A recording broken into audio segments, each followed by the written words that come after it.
El que me ama guardará mi palabra, dice el Señor, y mi Padre lo amará y vendremos a Él. El Señor esté con ustedes. Lectura del Santo Evangelio según San Marcos. En aquel tiempo, a los discípulos se les olvidó llevar pan y no tenían más que un pan en la barca. Jesús les recomendó: tengan cuidado con la levadura de los fariseos y con la levadura de Herodes. Ellos comentaban: lo dice porque no tenemos pan. Dándose cuenta, les dijo Jesús: ¿por qué comentan que no tienen pan?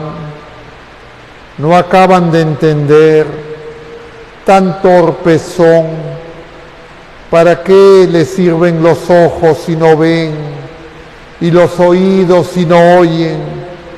A ver, ¿cuántos cestos de sobras recogieron cuando repartí 5 panes entre 5,000? ¿Se acuerdan? Ellos contestaron: 12.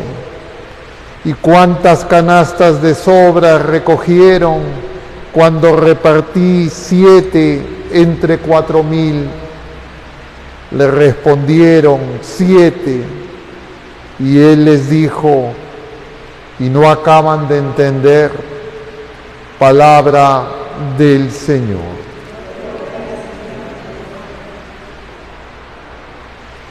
Muy queridos hermanos, estamos en este martes de la 6ª semana del tiempo ordinario, es decir, de los últimos días de esta primera parte del tiempo ordinario. El miércoles de la próxima semana, 22 de febrero, será miércoles de ceniza. Empezaremos el tiempo de Cuaresma y retomaremos recién después de la cincuentena pascual el Evangelio en el tiempo ordinario, ya en la semana en la semana 7ª. Y entonces conviene que tengamos clara la enseñanza de esta primera parte del Evangelio que se nos está presentando. Y podríamos decir que lo que se nos revela es el misterio de por qué nosotros nos rebelamos contra Dios. ¿Por qué para el ser humano es tan difícil escuchar, entender y hacer la voluntad de Dios, a pesar de que muchas veces nosotros podemos creer que entendemos? Pero eso es simplemente una ilusión. Ya estamos en el capítulo 8. El Señor ha multiplicado 2 veces los panes y los peces, ha hecho milagros, multitudes lo siguen, ha ido de una u otra orilla en las ya 3 veces alrededor del lago, y queda claro que no solo es un problema de los paganos, no solo es un problema de los fariseos, de los escribas, de los herodianos, sino que también es un problema de los discípulos. Los discípulos tampoco entienden. Y es que el misterio del mal, valga la redundancia, es un misterio. Y se nos presenta en la primera lectura, en este pasaje del Génesis, parte de esa realidad. Yo les decía el otro día a unas personas, a unos esposos, que Adán y Eva lo tenían todo. Si lo pondríamos en términos actuales, sería un matrimonio que tenía absolutamente todo a su alcance. ni siquiera necesitaban esforzarse duramente, no le faltaba nada. Sin embargo, rechazaron al Señor, cayeron en el pecado, y ayer veíamos cómo sus primeros hijos, esos hermanos, el mayor asesina al hermano menor. ¿Y por qué lo asesina? Porque en su corazón no hay amor. Ya hay la levadura, diríamos, del mal. Y ahora vemos que ese mal se ha extendido.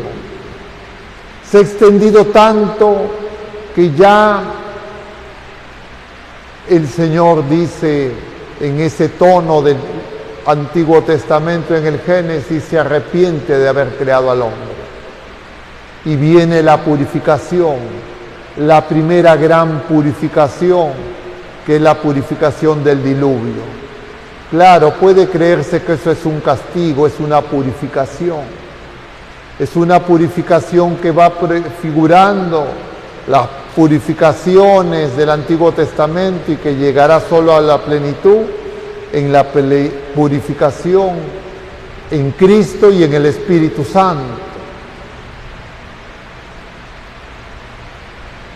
Se necesita una barca, un arca, para que el ser humano pueda estar en medio de esas turbulencias que hay en el corazón de cada uno de nosotros.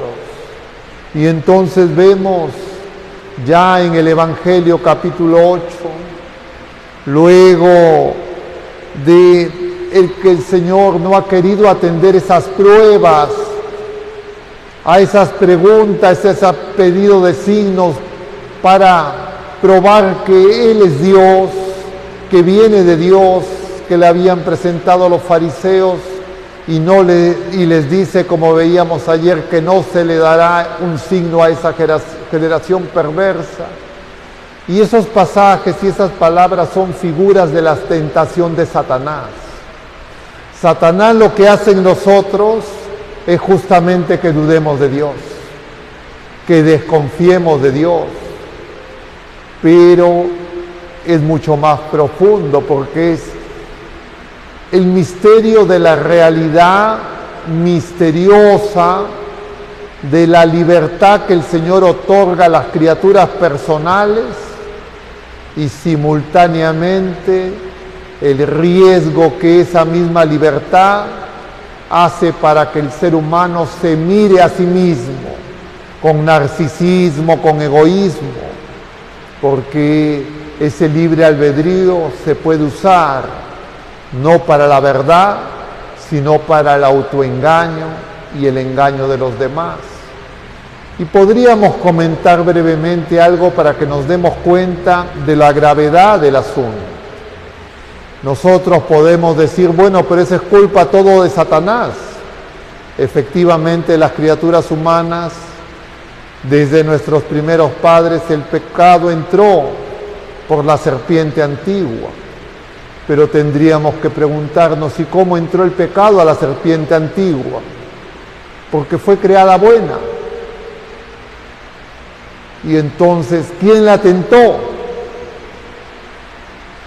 Y la realidad misteriosa es esa relación entre ese amor extremo, esa gracia y el uso de la libertad, que es responsabilidad que tiene cada criatura personal, cada criatura humana. Y entonces nosotros, a diferencia de los espíritus puros, que mientras vamos de camino podemos corregir y vamos aprendiendo con dificultad, y por eso el Señor se compadece, los espíritus caídos deciden y sus decisiones son irrevocables. Pero también el estado en que nos encontremos al terminar la peregrinación hará que nuestra decisión sea irrevocable, porque una vez que se separa nuestro cuerpo de nuestra alma espiritual, ya nuestra decisión es irrevocable. Y si es que no entendemos la gravedad, la fragilidad que tomamos en las decisiones cotidianas y la dificultad que tenemos para comprender al Señor, nos será difícil entender este pasaje. Jesús se embarca nuevamente, irá a Betsaida, curará a un ciego. Y el Señor quiere que los discípulos se den cuenta que el Señor quiere que nosotros nos demos cuenta que también nosotros somos sordos, somos ciegos, porque nosotros, o como los fariseos o como los discípulos, podremos creer equivocadamente que nosotros ya sí entendemos, sí sabemos, vamos con el Señor. Y no es tan sencillo. Y entonces se nos presentan hoy dos características que impiden que nosotros crezcamos en el amor de Dios, porque entender a Dios no es algo intelectual, entender al Señor es amar como Él nos ama, y ese es nuestro drama. Y entonces se nos presentan la levadura de los fariseos y la levadura de los herodianos. El Señor les advierte, cuídense de la levadura de los fariseos, cuídense de la levadura de los herodianos. ¿Por qué menciona estas dos levaduras?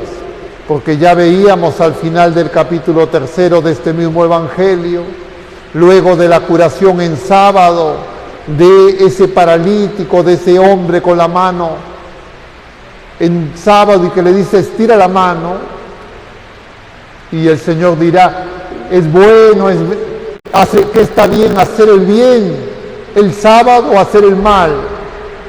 Y entonces los fariseos y los herodianos, al salir de ahí, pactan la muerte de Jesús. Es decir, si nosotros no reconocemos qué tenemos de fariseos y qué tenemos de herodianos, nosotros vamos a traicionar al Señor. Y no nos engañemos, creyendo que sabemos, que hacemos cosas, que somos sacerdotes, laicos comprometidos, que venimos a misa. No se trata de eso.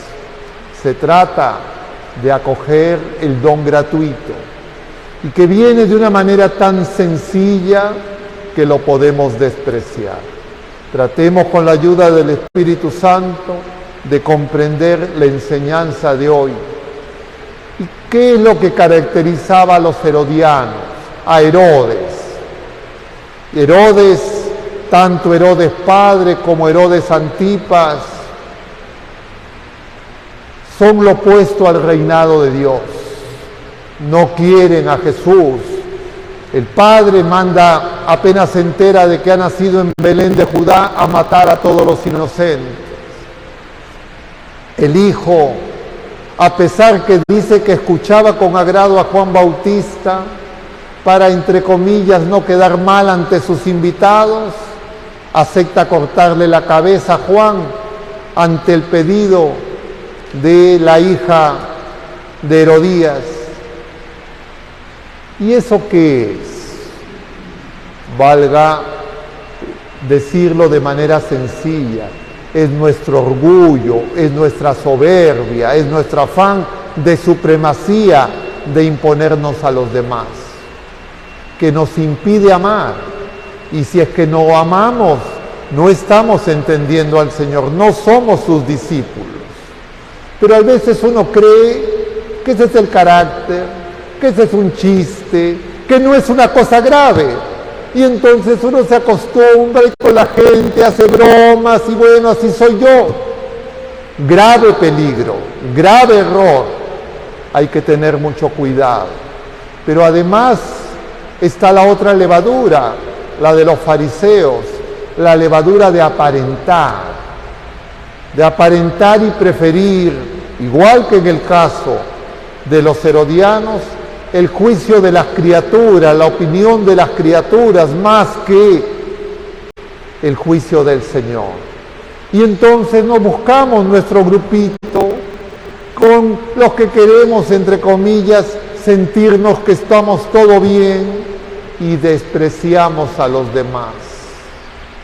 Nos parece que no son buenos, nos parece que están equivocados, nos parece, porque no son amables, porque no son como nosotros, que son un error de Dios. Y eso le pasó a los fariseos al punto que el Señor les va a decir: los prostitutas y los publicanos los van a preceder. Y veíamos recién en este sábado, en este domingo, el Señor nos decía que si es que nosotros no amamos más, no somos mejores que los fariseos y que los escribas, no entraremos en el reino de los cielos. Los discípulos no se dan cuenta. Están preocupados en las cosas materiales. Dicen: ahora, ¿qué va a pasar con nosotros? Tenemos un solo pan.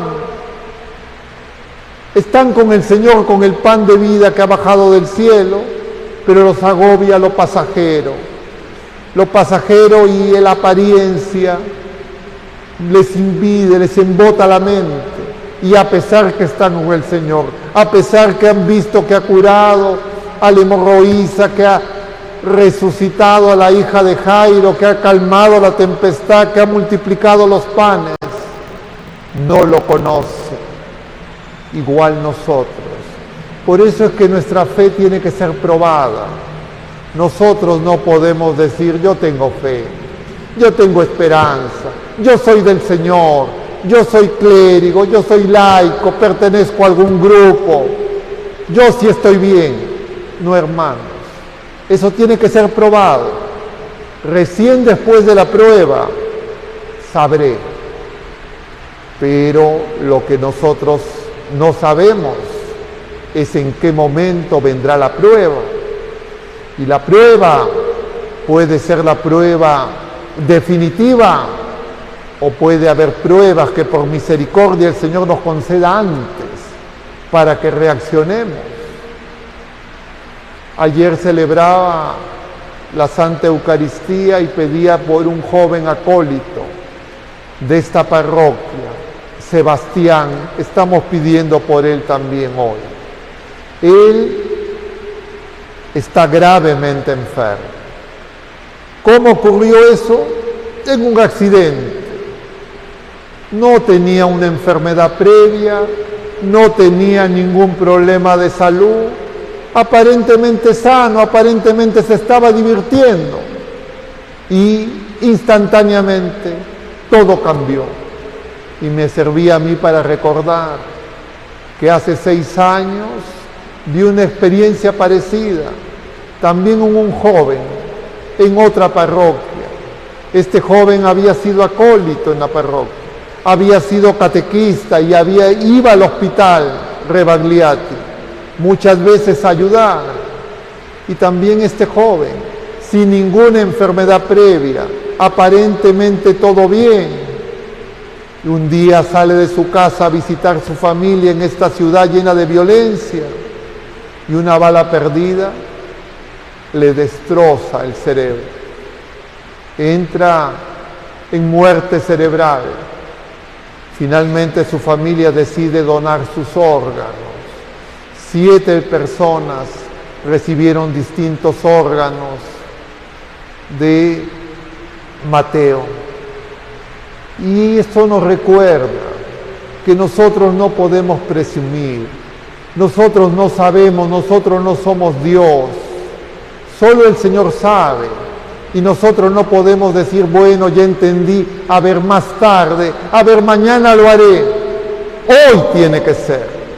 En este momento es el momento donde el Señor quiere que nos demos cuenta de su infinita misericordia, Él del amor extremo, el amigo que nunca falla.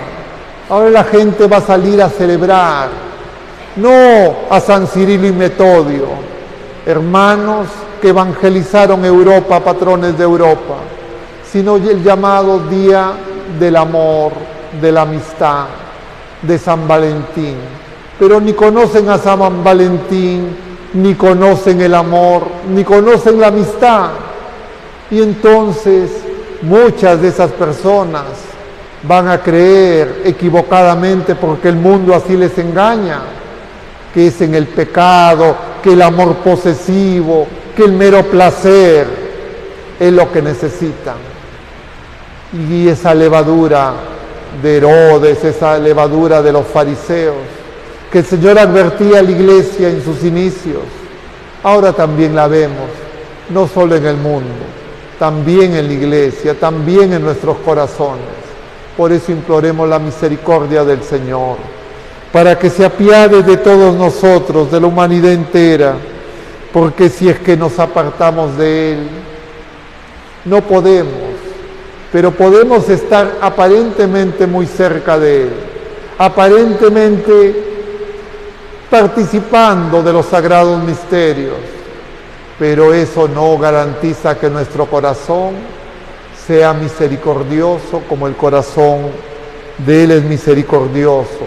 Y si no somos misericordiosos, nosotros no podemos amar, porque a quienes tenemos que amar son como nosotros, pecadores, llenos de miserias y de defectos.